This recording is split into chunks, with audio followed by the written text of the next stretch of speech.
அனுமதிக்க முடியாது. இந்திய கப்பலை நடுக்கடலில் நிறுத்திய ஈரான். ஹார்முஸை சூழும் பதற்றம். இதற்கிடையே ஓமன் வழித்தடம் வழியாக பயணிக்க முயன்ற இந்திய எண்ணெய் டேங்கர் கப்பலை ஈரான் திருப்பி அனுப்பியுள்ள சம்பவம் பரபரப்பை கிளப்பியுள்ளது. அமெரிக்கா ஈரான் இடையே கடந்த பிப்ரவரி மாதம் மோதல் தொடங்கியது. அப்போது இருதரப்பும் தொடர்ந்து தாக்கிக் கொண்டதால் வளைகுடாவில் நிலைமை மோசமானது. இதனால் ஹார்முஸில் கப்பல் போக்குவரத்து முடங்கிய நிலையில் கச்சா எண்ணெய் விலையும் கூட மிக வேகமாக அதிகரித்தது. இந்த சூழலில்தான் கடந்த மாதம் இரு நாடுகளுக்கும் இடையே அமைதி ஒப்பந்தம் ஏற்பட்டது. அதைத் தொடர்ந்து கடந்த ஜூன் 24 ஓமன் மற்றும் ஐநா சர்வதேச கடல்சார் அமைப்பு இணைந்து ஹார்முஸ் ஜலசந்தியில் சிக்கியிருந்த வர்த்தக கப்பல்கள் பாதுகாப்பாக வெளியேறுவதற்காக ஓமன் கடற்கரை வழியாக தற்காலிக கடல் வழித்தடத்தை அறிவித்திருந்தன. இந்த வழித்தடத்தின் பாதுகாப்பை அமெரிக்கா உறுதி செய்யும் என்றும் தெரிவிக்கப்பட்டது. இருப்பினும் இதற்கு ஈரான் எதிர்ப்பு தெரிவித்துள்ளதாம். அந்த வழித்தடத்தை பயன்படுத்த முயலும் கப்பல்களுக்கு ஈரான் ராணுவம் தொடர்ந்து எச்சரிக்கை விடுத்து வருவதாக அந்நாட்டு ஊடகம் செய்தி வெளியிட்டுள்ளது. ஈரான் அங்கீகரித்துள்ள கடல் வழித்தடத்தை மட்டுமே பயன்படுத்த வேண்டும் என்றும் ஓமன் வழித்தடத்தை தவிர்க்க வேண்டும் என்றும் அறிவுறுத்தப்பட்டதாக தெரிவிக்கப்பட்டுள்ளது. இன்று காலை ஹார்முஸ் ஜலசந்தியை கடந்த அனைத்து கப்பல்களும் ஈரான் அனுமதித்த வழித்தடத்திலேயே பயணித்ததாகவும் அந்த அறிக்கையில் கூறப்பட்டுள்ளது.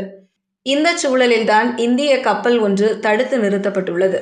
ஓமன் வழித்தடம் வழியாக பயணிக்க முயன்ற இந்திய எண்ணெய் டேங்கர் கப்பலை ஈரான் திருப்பி அனுப்பியுள்ள சம்பவம் பரபரப்பை கிளப்பியுள்ளது. ஈரான் அனுமதித்திருந்த வழித்தடத்தை பயன்படுத்தாமல் அமெரிக்கா ஓமன் முன்மொழிந்திருந்த ரூட்டை பயன்படுத்தியதே இதற்கு காரணம் என சொல்லப்படுகிறது. அமெரிக்க அதிபர் டொனால்டு ட்ரம்ப் ஈரானுடனான போர் நிறுத்த ஒப்பந்தம் முடிவுக்கு வந்துவிட்டது என்று தெரிவித்த சில மணி நேரங்களிலேயே இந்த சம்பவம் நடந்துள்ளது. பிப்ரவரி இறுதியில் அமெரிக்கா மற்றும் இஸ்ரேல் இணைந்து ஈரான் மீது நடத்திய தாக்குதல்களை தொடர்ந்து தொடங்கிய மோதல் மீண்டும் இப்போது தீவிரமடைந்துள்ளது. குறிப்பாக ஹார்முஸில் என்ன நடக்கும் என்பதே இப்போது மிகப்பெரிய கேள்வியாக உள்ளது. ஒரு பக்கம் இந்த முக்கிய கடல் வழித்தடத்தை தாங்களே கட்டுப்படுத்துவோம் என்று கூறி வரும் ஈரான் தாங்கள் அனுமதிக்கும் வழித்தடத்தில் மட்டுமே கப்பல்கள் செல்ல வேண்டும் என்றும் அதை மீறினால் நடவடிக்கை எடுக்கப்படும் என்றும் எச்சரித்துள்ளது. இது தொடர்பாக கடந்த சில நாட்களில் குறைந்தது 3 வர்த்தக கப்பல்கள் மீது ஈரான் தாக்குதல் நடத்தியதாக தகவல்கள் வெளியாகியுள்ளன. இந்த தாக்குதலால் ஆத்திரமடைந்த அமெரிக்கா ஈரான் மீது சரமாரியாக தாக்குதல் நடத்தியது. அதற்கு பதிலடியாக ஈரானும் வளைகுடா நாடுகள் மீது தாக்குதல் மேற்கொண்டதாக கூறப்படுகிறது. இப்படி மீண்டும் அங்கு மோதல் வெடித்துள்ளது. ஹார்முஸில் வெடிக்கும் பதற்றம் இந்தியாவுக்கும் சிக்கல்தான்.